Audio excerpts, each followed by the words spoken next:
Welcome everyone. I am Tolga Antarkan, Senior Consultant at Dijitalis Consulting.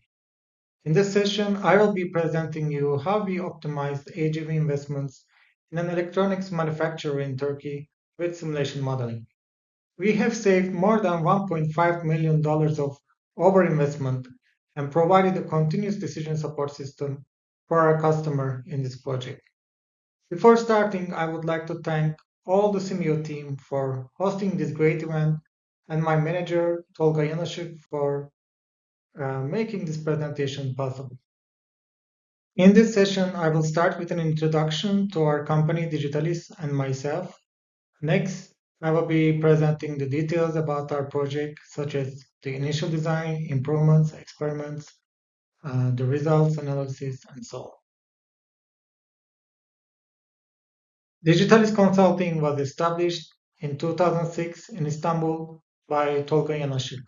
Since then, we have successfully delivered over 250 projects for more than 400 clients across 15 countries. Our clients represent a wide range of industries, with the majority coming from the automotive, manufacturing, logistics, and textile sectors.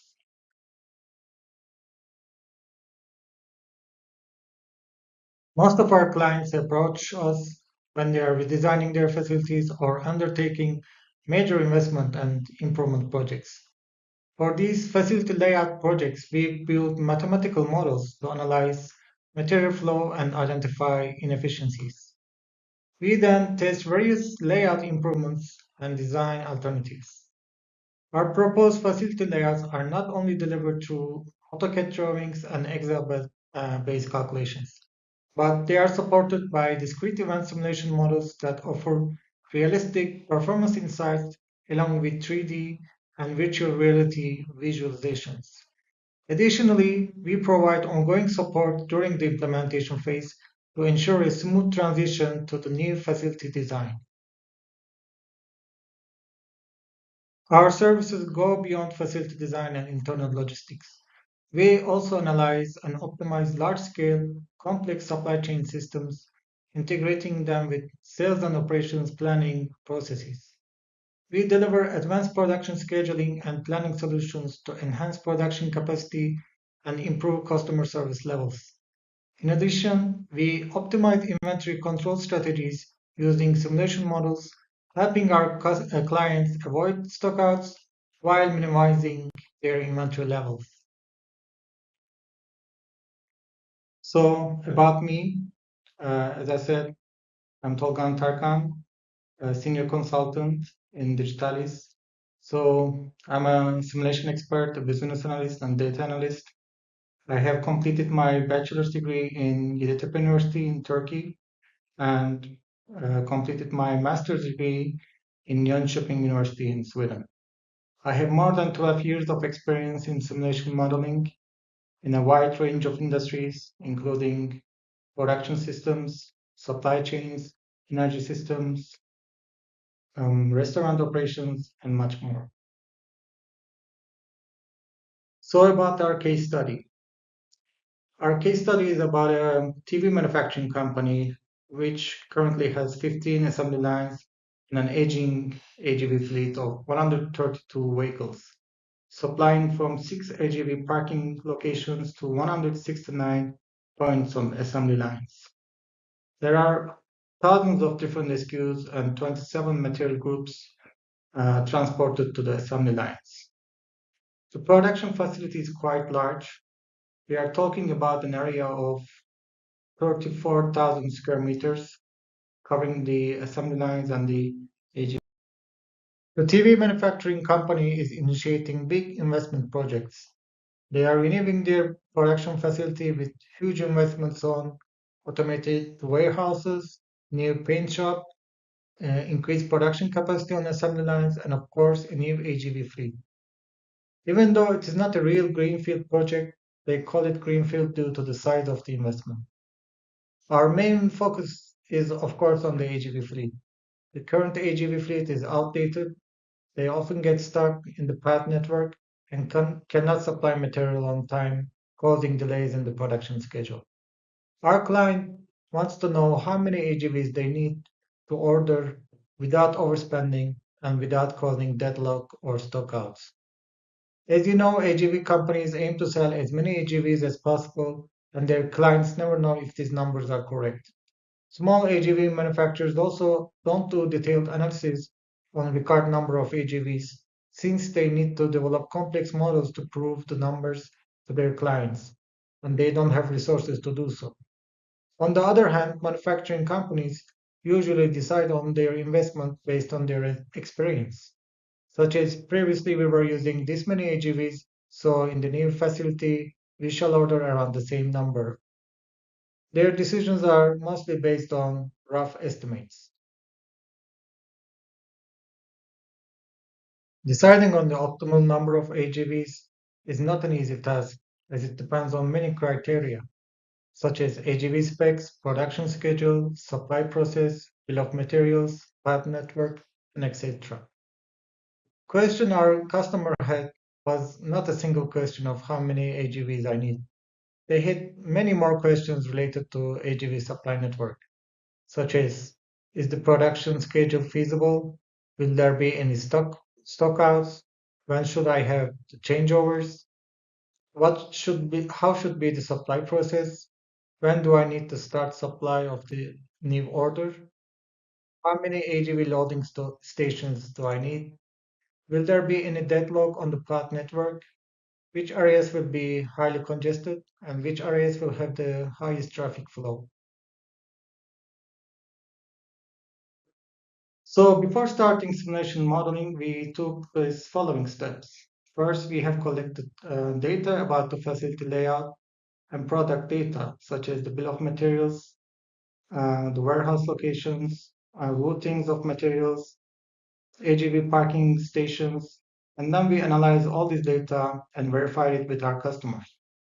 Next, we had to establish a feasible and efficient process for supplying the materials to assembly lines.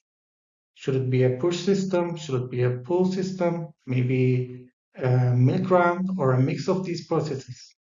Also, there are so many parameters that we need to decide, such as reorder point, reorder quantities for all these materials. How frequently we need to supply these materials. So this is a key input for our simulation model that will determine the outcome, and the process should also be easy to implement on the shop floor. Lastly, we have to determine our KPIs that we need to compare between the scenarios. So, what are we going to optimize? What are the key outputs that we are going to look at? We have determined our KPIs, and you will see that in the next slides. Here you see the layout of our facility. As you see, there are 15 assembly lines. Note that assembly line 12 and 13 were joined together, so now it's called assembly line 13. Also, there are 6 AGV areas, and here you see which materials are supplied from which AGV areas. There are 2 AGV fleets in the facility.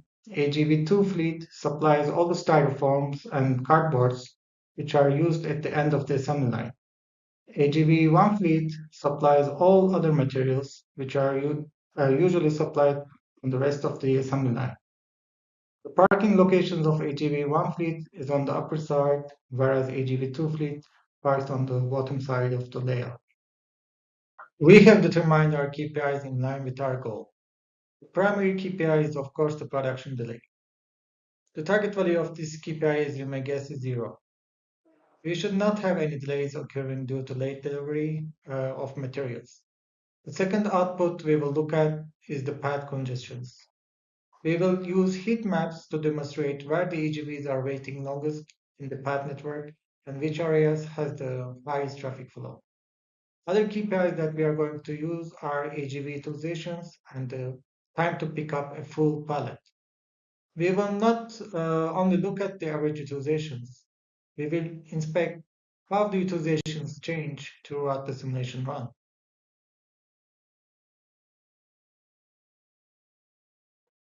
For the supply process, what should it be? Shall we use a push system or a pull system? So how does a push system work? As most of you know, in the push system, the materials are delivered to their destination as soon as the resources are available.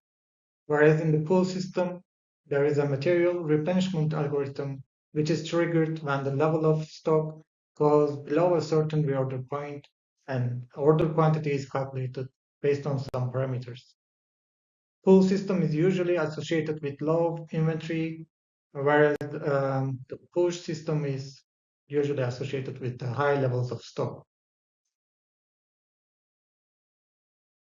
But we still decided to implement push system. Why? First of all, pull system is not easy to implement. There are thousands of different SKUs, all having different number of items in a pallet, which highly affects the reorder point and quantity. It is not practical to calculate optimal reorder point and reorder quantity for every single component. Even if we calculate all these parameters for thousands of SKUs, full system is still very difficult to manage on the shop floor with so many different variables for every single SKU. A push system, on the other hand, is much more easy to implement and manage. It doesn't require complex calculations for order quantities. Instead of this, we just use a time-based trigger to start the supply process for the next product before the changeover. So the only parameter we need to have i- is how many minutes before the order is completed should we start supplying the materials of the new order. We can also regulate the flow of push system with additional constraints, such as checking the availability of storage area next to the assembly line before releasing the transportation order. Finally, the assembly lines also have large storage area next to them, which makes it possible to implement push system.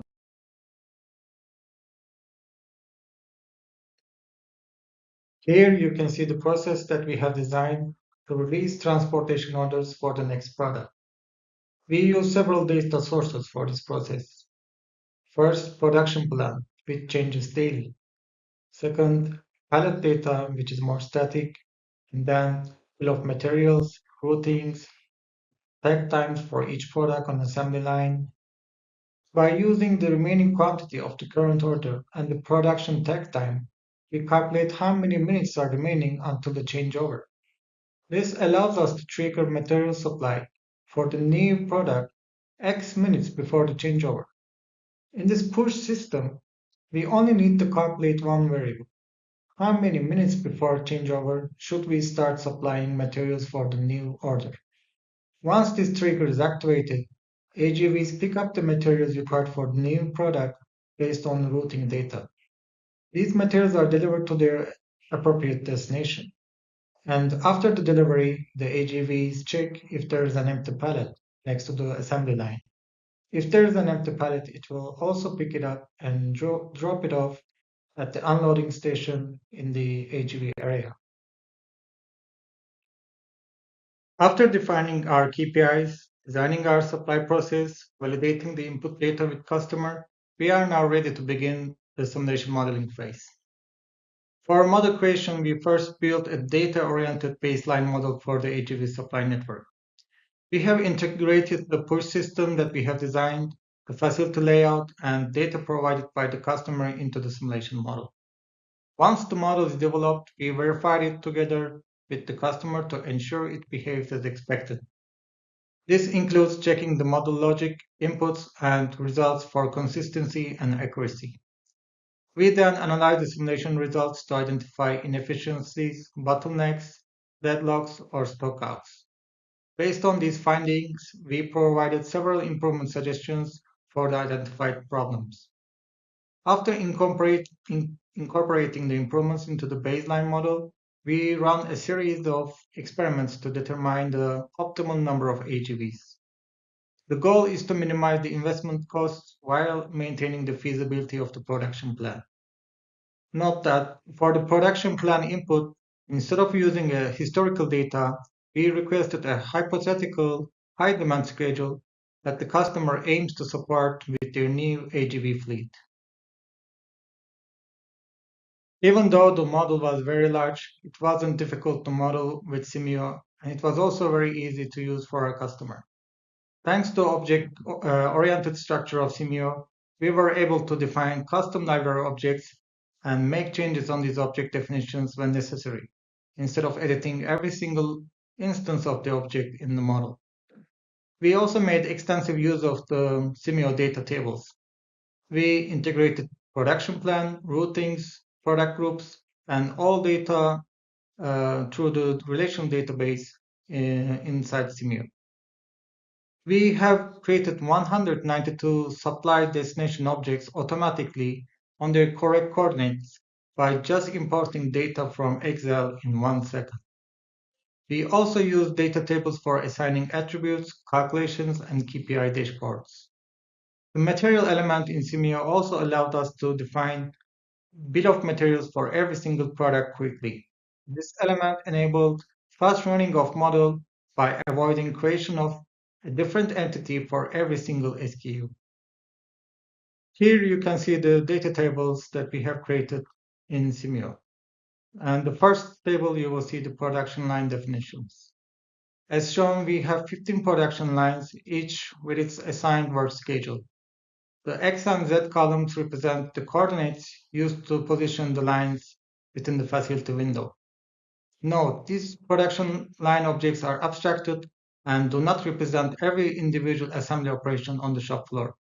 Instead, for our modeling purposes, the two most critical aspects of an assembly line were modeled, and these are the cycle time for the product being assembled and the changeovers that occur on the line. So by focusing on these two elements, we were able to simplify the model while maintaining accuracy for the material flow and timing of supply.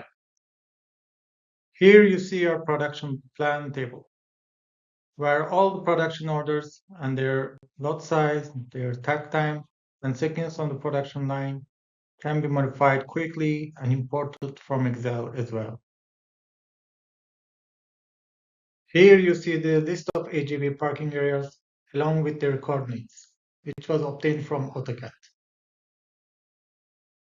Here you can see our storage points, which were automatically created at the exact coordinates given in X and Z columns with the autocreate feature of Simio.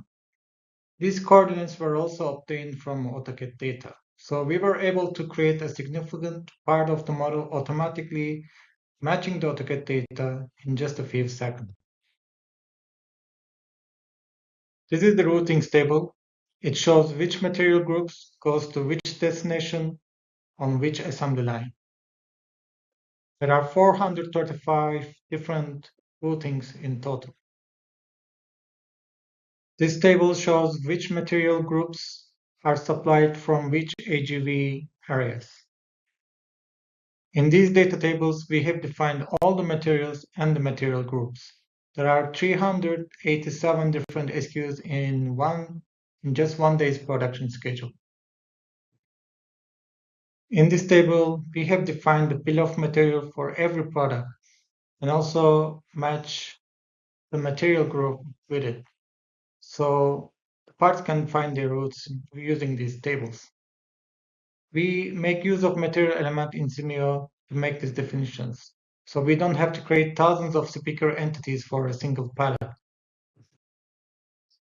So what is an AGV? What does an AGV stand for?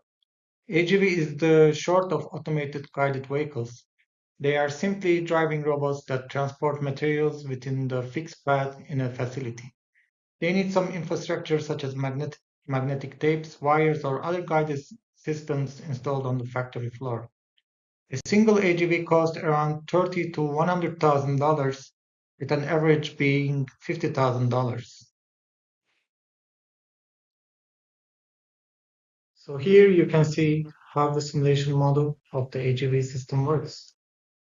As you see, AGVs are leaving their locations with fully loaded pallets, and the assembly lines are producing the TVs. Currently, there are no delays.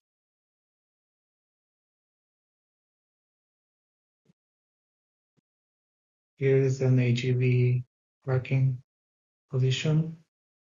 You can also see how many AGVs are being parked, loading, and unloading at any moment. We can see how many AGVs of each AGV group is being utilized at the moment. We can also zoom into the pallets and see their quantity, what is the material, in which location. So we can verify if it's in the right location and the quantity is correct. As you see, AGV utilization is changing every moment, and the total TV produced is also increasing. You see, at that moment, the AGV utilization had a sudden peak. Here we can zoom into our assembly lines. So assembly line is just one process, and it has just a cycle time and changeovers.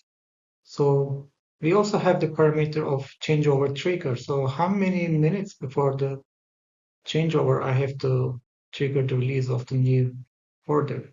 So here you can see this is set to 8 minutes. And once the time remaining is reaches 8 minutes, we dispatch the new order.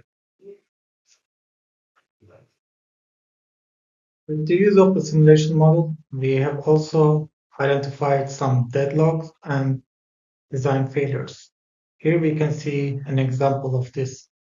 The engineers in the company uh, were insisting to have a single lane in this path, which I thought would cause bottlenecks and maybe even deadlocks due to long waiting times at this path.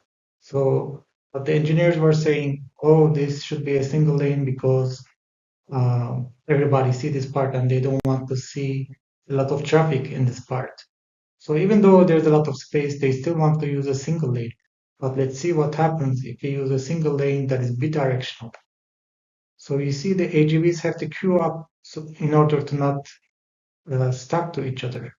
But even though they wait here for the other AGVs coming from other direction to come back, once they go inside um, the stop location next to the assembly lines, you will see that they will get stuck there because there is a huge traffic in a very small area there. As you see, the AGVs moving in opposite directions are stuck here. And this is very hard to avoid with such huge traffic in such small area. So this was the initial design that they proposed, but we have changed this to a new design, which you can see here.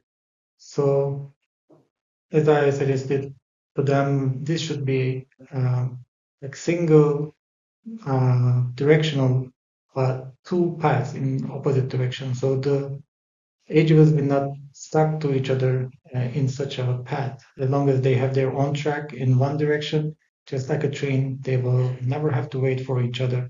Only in the junction points, we may have some waiting times, and we will see that in a minute. So this design works much better, and we don't have any deadlock in this design. So here we see the heat map. So after running the simulation, we see how many AGVs passed in each link. Here you can see some paths have a lot of traffic, a lot of AGVs passing through these parts. But this doesn't mean that they are waiting or spending most time there. You can think this place is like a highway where a lot of movement is happening, but it doesn't necessarily mean that they're spending the most time or waiting longest there. So let's see where they waited the longest. So we have another um, heat map for this. So here you see actually they go almost the same speed in all paths. But of course, some paths are a little bit thicker. So the thicker it is, the more time they spend in this part. So you see at the junctions, they spend a little more time, especially in the big junctions. There is a lot of traffic, so they might need to wait for each other. So it might be a good idea to separate some of the AGV parking stations to two. So that will distribute the traffic into different uh, junctions. So After doing these improvements, we have done a series of experiments using the experiments module in Simio. So our purpose is to optimize the AGV fleet. But not only that, we also need to know how many loading stations do we need. And another parameter that we uh, consider is the order release trigger. As you remember, based on our process, we have only one parameter, not many pre-order points, pre-order quantities for each different material. We just have a single parameter that is deciding when the materials for the new order will be released based on the changeover time. So how many times remaining to new changeover, I will start feeding the new material. So these are our inputs: the number of AGVs in each location, the loading stations in each location, and the order release time. How many minutes before the changeover I will do the order release. So when we run the simulation with the initial inputs that they have suggested, we see small delays in um, every few assembly lines. As we see, assembly line 1, 2, 9, and 11 have some delays. So the Gantt chart in Simio is very useful to see what has happened throughout the simulation run. As you see, there are many changeovers in the early morning, so they give us an intense schedule, and some of the changeovers are even happening at the same time. So there are a lot of workload on the AGVs in the morning.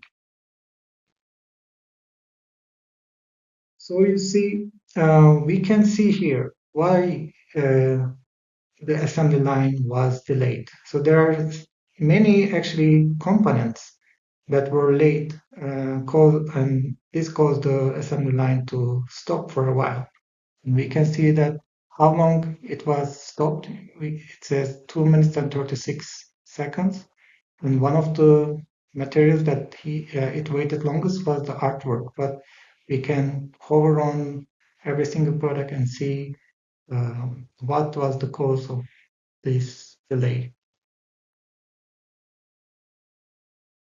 So this chart shows how the number of AGVs utilized change during the simulation run in the initial scenario. So we see that the AGV1 fleet and AGV2 fleet, they both reach their peak several times, but they don't stay in this peak level for a long time. It just momentarily they reach this peak level and then the utilizations drop quickly. So there's a lot of fluctuation, but there is a lot of times that they are reaching to the peak levels. So shall we order the quantities as the peak numbers, or shall we order a less number of AGVs? What will be the change?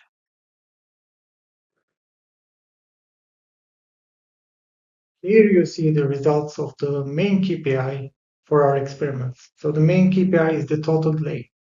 And in the first scenario, we had 23 minutes of delay for all the production lines. And we changed these control parameters, such as the number of AGVs, AGV parking areas, and of course the order release time trigger. And we have a total of 35 scenarios. And in most of the results, we get zero total delay. In this chart, we see the utilization rate of the AGV1 fleet and how it changes around the scenarios. As you can see in the first scenario, the AGV utilization is around 33%. But in the last few scenarios, we can see the AGV utilization rate is between 60 and 65%. So this is um, a range that we want to keep the utilizations at. And in this chart, you see the utilization rate of the AGV2 fleet. And for this fleet, you can see in the first scenario, it was around 40%. And again, in the last few scenarios, we reached to our target level or optimal level, which is around 65%. So we can see all the results for a filtered set of scenarios here. So one of our key inputs is the order release time, and the other inputs you can see in green color is the AGV loading stations. So we change with these numbers to identify how many AGV stands we need. And also we change the order release time to see how our KPIs change. So you can see how this KPI change along the scenarios in these slides. So in order for us to determine the best scenario, actually we want, of course, zero production delay, and we want to have uh, at least four AGVs waiting in the parking areas in each AGV area. So we need a safety stock of AGVs. So some AGVs could be charging or in maintenance, they could break down, or for any reason, for peak demand, we should be keeping four AGVs at least so that we can meet these peaks in demand. So we have decided that scenario 26 uh, was around the less numbers. So that means we need just 95 AGVs compared to 132 AGVs in the beginning, which they had uh, suggested to buy. So here we can actually profit from ordering much less AGVs, around 30, more than 30 AGVs. So that's a lot of savings. As we have determined that scenario 26 has the optimal outputs of zero production delay and enough utilization for the AGV fleet and enough AGV stock. We can see what are the inputs of this scenario. So the order release time of 16 minutes was enough to supply all the materials to all the assembly lines on time. And we have also identified here how many AGV loading stands we need in each AGV station. So simultaneous loadings can happen. Uh, the AGVs can start finishing the new parts quickly without any delay. As we have determined that scenario 26 has the optimal outputs of zero production delay and enough utilization for the AGV fleet and enough AGV stock, we can see what are the inputs of this scenario. So the order release time of 16 minutes was enough to supply all the materials to all the assembly lines on time. And we have also identified here how many AGV loading stands we need in each AGV station. So simultaneous loadings can happen. The AGVs can start finishing the new parts quickly without any delay. So this chart shows the number of AGVs utilized for each AGV fleet for the optimized scenario. As you can see, we have high utilization rates in the morning because there are many changeovers coinciding in the morning time. And during the noon time, as you see, the number of utilized AGVs are dropping because there are lunch breaks on the assembly lines.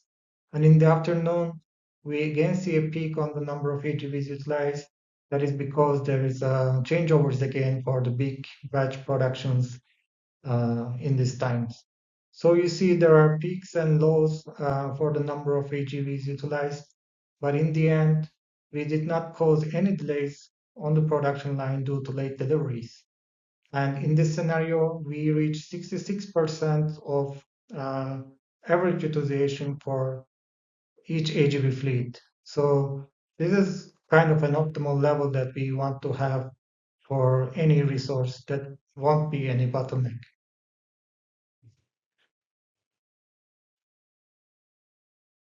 With the use of simulation model in this project, we have provided great benefits to our client. Firstly, we have saved more than $1.5 million just in excessive capital spending for AGV purchases. Considering an average AGV at the price of $50,000, when we order 100 AGVs instead of 132, we save more than $1.5 million in capex. Besides this, we have also avoided future bottlenecks and process inefficiencies, assembly line stoppages, which could cause also millions in OpEx.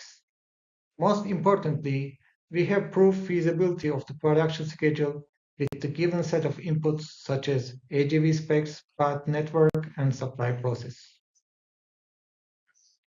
With this case study, we have provided more than just finding optimal number of AGVs to our client. The simulation tool we have developed is being used as a continuous improvement tool for testing various scenarios, including changes on path network and facility design. They are also able to see the results with different bill of material data for their evolving product portfolio. They can also test and see the results of different supply processes for a set of components. They are continuously validating the production schedule, feasibility, and making changes to it when necessary. In summary, with this single simulation project, we provided all of the following tools to our client: a CapEx and OpEx cost optimization tool, path network deadlock prevention tool, a supply management tool, a decision support for new investments, a continuous improvement tool for testing layout and process improvements, a parameter-based resource optimization tool. So you can see the value we have created just on one project in Simio. I know there are very costly software for creating just the heat maps on the path network. In this case study, heat map was just one of our outputs for the results.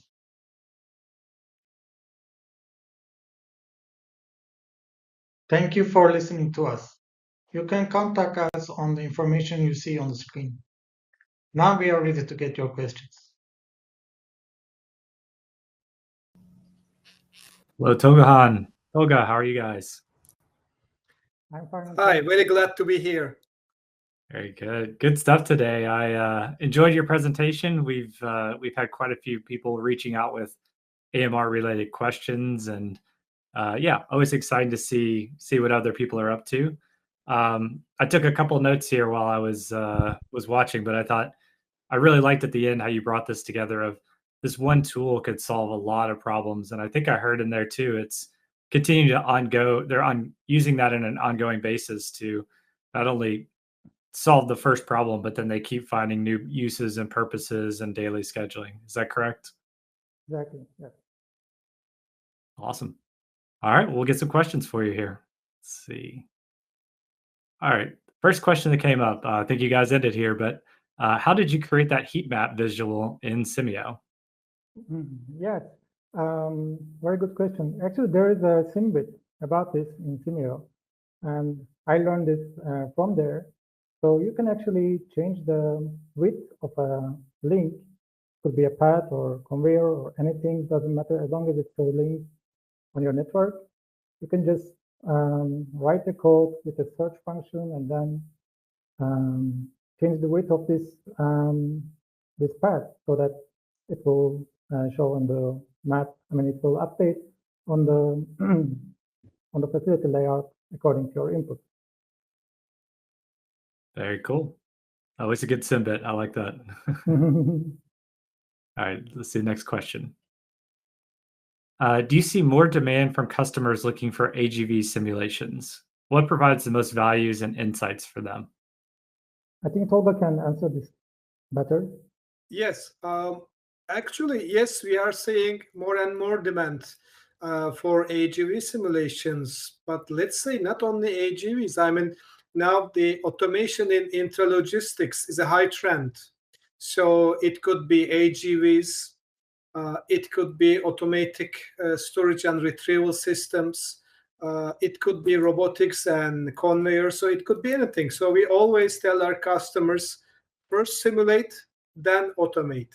So that's our purpose of helping our customers to come up with the right-sized designs and a better use of their money. Very good. I like that. Simulate, then automate.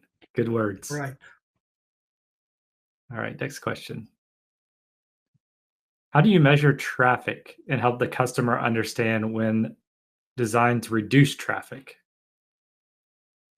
Well, I can answer that, I guess. For traffic, yes. I mean, I showed 2 heat maps there. So we have to look at 2 things, actually, not only one, but 2 things. So some paths have a lot of traffic. So traffic means like a lot of entities passing through, so vehicles, and it could be also people. So we need to see, like, for example, in some places, of course, the people will be passing there as well. And if there's a high traffic of AGVs, it could be risky to go through that as a passenger, I mean, as a pedestrian. So, so we were also asked, like, to identify if they want to do some, how do you say, kind of a bridge for people to pass, they would like to pinpoint where this should be. So this first heat map I showed is very useful for them to identify this location. And the second one is more for our AGV fleet. So we want to also see the AGVs can be passing very rapidly in some places, but they might not be stuck there. But in some junctions or maybe in some narrow aisles, they could be spending a lot of time waiting for each other. So even though the traffic is not intense or might be very low, they could be waiting for a long time, especially even on loading station, unloading stations, the location near to the assembly lines where they drop off the pallets. It could be also bottlenecks. So we identify these bottlenecks and also, as I said, the traffic. So there are 2 different things, waiting times and traffic. Yeah, and one more thing to contribute, because most of the AGV vendors are using Excel tables to decide on the number of AGVs. But if you omit the effect of traffic, so there is some certain point that throwing more AGVs in the shop floor is not going to help you. So they are going to start blocking each other, and there is a limit on the addition of AGVs. So traffic help us to identify what is the level of the AGV fleet size where adding a single additional unit is not going to help you. So that's the point of looking at it in terms of traffic. Yeah, the old more is not always better, right? So Right. sometimes you can cause some unintended consequences. Right. Got it. Okay, next question. Did you have any specific constraints from the AGV vendors that are in your model? Well, actually, we did not have any contact with AGV vendors in this project. The company was in the phase of design. So it's a greenfield project, as we mentioned. So they are designing a new facility, like they want to change the layout and they make big changes. So they also order a new fleet, but they will be going to negotiate with a lot of AGV vendors. So there will be a lot of different specifications of AGVs and all. So actually, our tool will guide them to see if the vendor is actually giving them the correct numbers. And most of the vendors, as Tolga mentioned, they don't know the numbers, and they might calculate something in Excel, but this can be misleading and it cannot really prove something also to them, I mean, to our clients.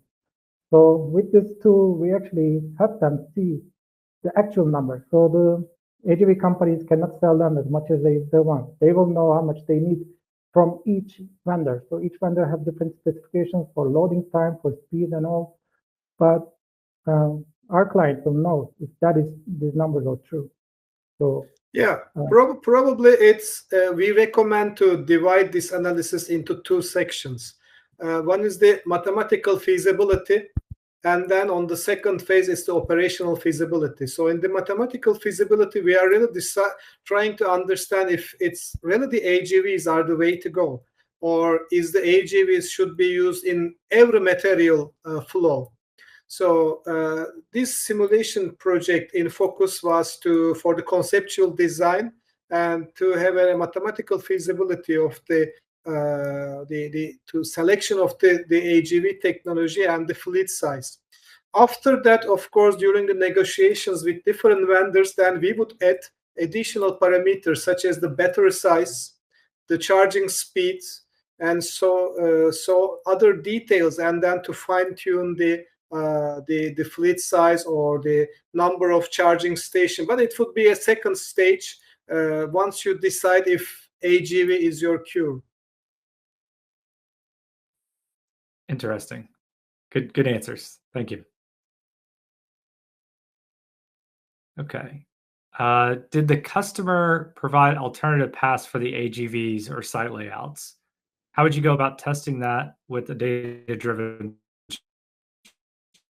Actually, our customer, they did some drawings. I mean, for the initial drawings, and they provided us. And as I mentioned also in my presentation, some of the, how do you say, designs were not correct, were not accurate. So we actually go over that with our client and we fix that. So some of the things actually is easy to see for me, like before doing simulation, because I'm doing this for many years. But it's of course hard to understand or hard to predict for someone who never used simulation. I mean, the people who draw this drawing are architects and they don't use simulation, never. So they have no idea how it's going to work out, like what they're drawing. But I can see that and I can show them the result as I showed to you in the presentation. And then I can tell them, look, this design will work this way. It will not work the best. So let's do it this way and it will work better. So yeah, in that case, I mean, the customer didn't provide a different layout because it's although it's called greenfield because of the size of the changes, but it's in fact it's a greenfield investment. So most of the assembly lines were already in place. So the only parameters we could work on was if it is a unidirectional or bidirectional aisle, or the location of the AGV parking stations, and maybe the allocation of AGVs to different fleets. But the model we built was very easy to change if there were significant layout changes because of this data-driven structure. Great. Yeah, that's one of the things that's nice about those data-based models, right, is you could just go in and change those coordinates and now you have a different position model. So that's really cool. Okay, next question.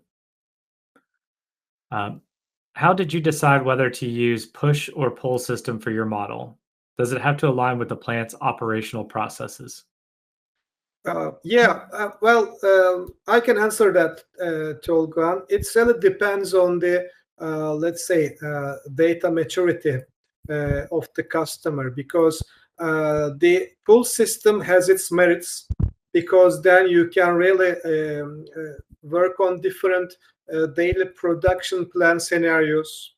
You can look at the lot sizes or how many different models the assembly line is going to produce, because in that case you are modeling the bill of materials, the production schedule for the day, the changeover times, and so on. But it really requires the customer to provide you with all that kind of data. So most of the time it's the data maturity of the customer and the level of data they can provide, and also the time constraints of the decision to be made. But in anyhow, for these production plans, we are really looking far ahead in the futures. I mean, especially in this conjecture of where the world is going on. So many companies do not know how their demand is going to change. I mean, what will be their number of different products to be produced. So a push system, although it simplifies the things, it's also a better way to tackle the uncertainty. Got it. That makes a lot of sense. Thank you. Did you model the breakdowns of AGVs? If so, how did you handle it, or how would you approach it? I can answer that.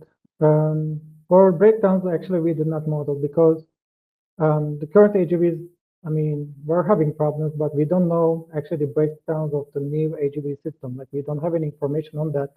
So inputting any data would be incorrect. So, but instead of that, we, how do you say, we can change actually any parameter. Like, we can change the speed of AGVs. Like, everything is very easy to change in Simio. Like, there's a lot of properties assigned on the, I mean, on the vehicle object that allows us to make it everything parametric. So our clients can see that result easily by changing these inputs. And yeah, breakdowns are not so important for us because we don't know. Like, we don't know how long they will break down, how much time it will require to fix, how often they break down. So instead of that, we just see like how many AGVs I have in my parking area.